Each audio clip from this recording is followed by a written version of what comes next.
Good Wednesday morning. I mentioned on Monday that we're back with daily devotions at least 3 days a week. My plan is Monday, Wednesday, Friday.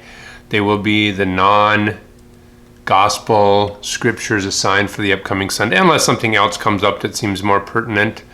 What I chose this morning is actually going to be read on Sunday as a call to worship. It's our psalm. I'm going to read a different version, and for a couple reasons. I like what it says. I got a couple things to say about it also, but getting ready for this worship service back together. We're also using a different camera. So I'm not sure if sound and picture quality will be noticeably any different, but it's the technology we need once we're back together in person, and so we bought a new camera. So this is actually the first attempt using the new camera, so I'm excited to see how that works as well. Let's get to the devotion part of our time together. Psalm 145. As I said, first time together back to worship. I'm going to be running the camera. Val Severson will be leading, and she chose this as a call to worship. So think of this as preparation. Well, think of it like all the Psalms.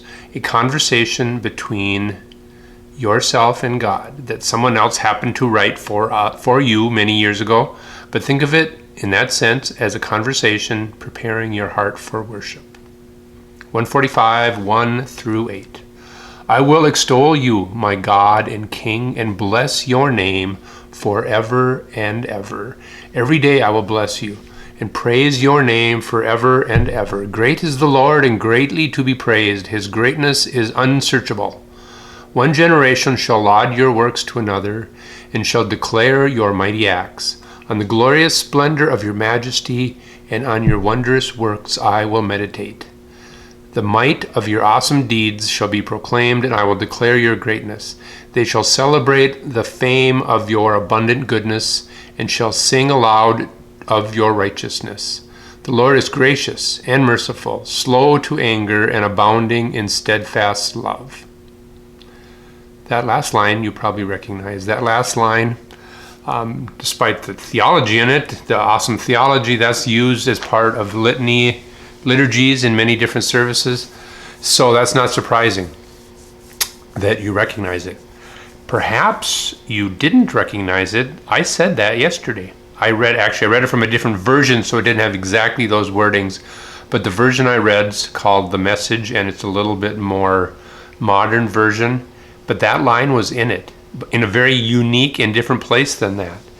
Yesterday, the reading was from Jonah.